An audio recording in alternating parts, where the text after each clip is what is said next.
Earthlings, good morning, good evening, good afternoon, wherever you may be. See, I'm filming here to prove that I did put our fairly pathetic Christmas tree up. It's absolutely pelting down today. It does rain here in Spain. No Eliza Doolittle impersonations.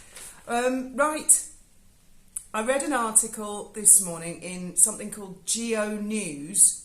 They appear to be quoting The Telegraph, who apparently, and I haven't read The Telegraph because you've got to subscribe, I think it's £1 a month, which doesn't sound a lot, but I can't subscribe to everything. I don't know about you guys, you start subscribing to everything and then it says free trial, don't forget to cancel, and I always forget. So I've got to take Geo News' word for it. It seems The Telegraph are a little in the know on what is going to be focus on the next 3 episodes of Harry and Meghan on their Netflix documentary. So if you don't already, maybe you can subscribe to The Telegraph and then cancel it, or go out and buy a Telegraph. It is Sunday today, so I don't know what they've actually said. But so I'll cover that in a minute. Firstly, there were some things in the previous 3 episodes that I'd forgotten to cover. One was, like, as someone who works for Meghan and Harry asking what is a royal expert, and Harry sort of saying, well, anybody can call themselves a royal expert. So I'd like to say a little word in defence of the royal experts, as they call them. They're actually, generally speaking, journalists, and they are on the royal, that's their thing, the stories about the royal family. If we didn't have journalists who tell us about the royal family, their good causes, where they're going to be, or keep the interest in the royal family of the dynamics within the family itself, we'd all really lose interest. Well, we wouldn't know, would we? And we'd all get on with our lives, and that'd be the end of that, and there'd be no highlighting their good causes. I think what Harry doesn't seem to grasp, because some people have made the point, because he is a royal, he's more of a royal expert than them. Well, yes, as far as the private, personal issues within them as a family, blood relations, having Christmas together, things like that, all their little quirks and foibles, yes, of course Harry's going to be a bigger expert. But royal experts, I would suggest, perhaps have a better understanding of royal history and why the royal family don't interfere in politics, and perhaps they understand that. So in that aspect, they are royal experts. So I do feel they've come in under fire a lot. One of my favourites is Camilla Tominey. If you go to her Twitter, she's got the most adorable photograph of her and the Queen, and she's getting a sneaky selfie in, and it's just lovely. And I've never ever heard Camilla say anything nasty, and I think she has had a lot of heat. Another one, as I've already mentioned, Rhiannon Mills on Sky News. She's super polite. In fact, the woman's petrified of saying the wrong thing.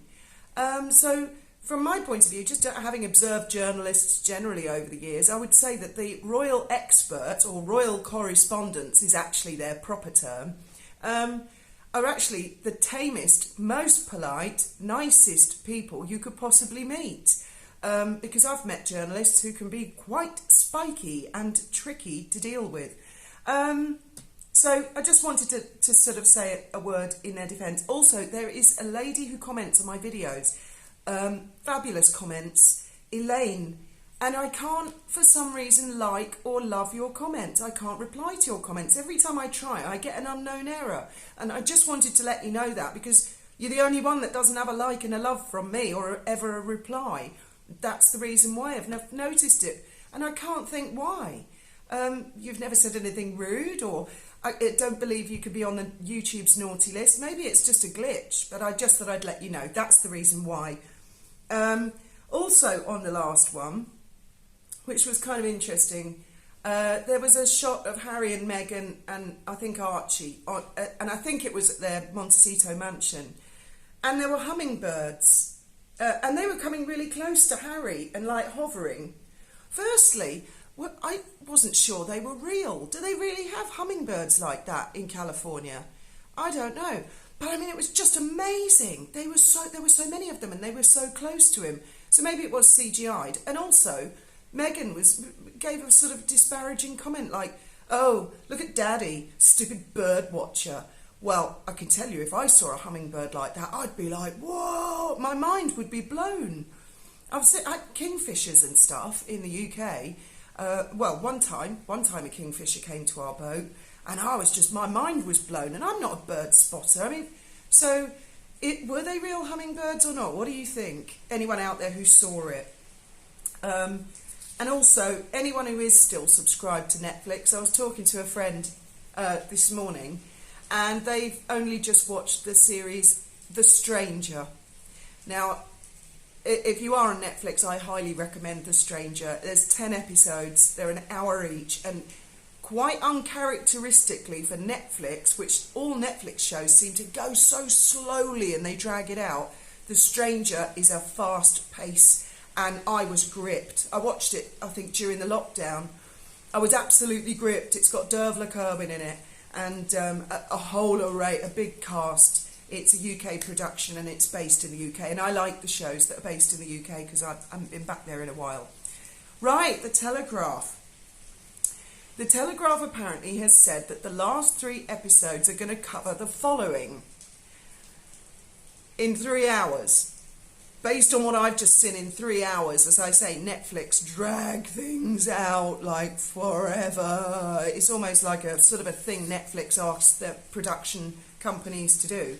They're going to cover the build-up to the wedding, the drama of the wedding, Archie's birth. Please, I hope we're not going to see any birth canals or anything graphico like that. And then the build-up to Megxit, the Sandringham summit, them leaving, and apparently it's going to end on a higher note, a happy ending or something. Wow, that's a lot they've got to squeeze into 3 hours. And I never thought I'd say that sentence in my life, but I mean, I never came across a streamer like Netflix for dragging stuff out, so it's going to be net break speed. I am interested in the build-up to the wedding and the drama. I'm going to be interested in that one. There might be mention of tights, tiaras, flower girls. I don't know. I'd love to hear. I don't know about you guys. Archie, I'm not really interested, but I know a lot of you will be interested and scrutinising it. And the Sandringham summit, yes, I will be interested in that. I think that will all be very telling. And also, I see this morning that apparently, allegedly, Prince Harry has said he has no regrets over the Netflix show, and I'm sure you've all read about that, and there's various quotes. Well, I would give him the benefit of the doubt there, that could just be a PR release, and he hasn't said anything of the sort.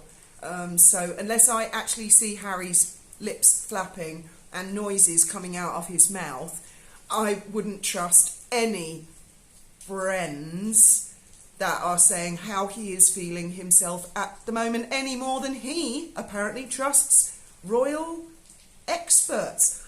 I shall leave you with that, and let's play a game. What do you think is going to be the emphasis in the last 3 episodes?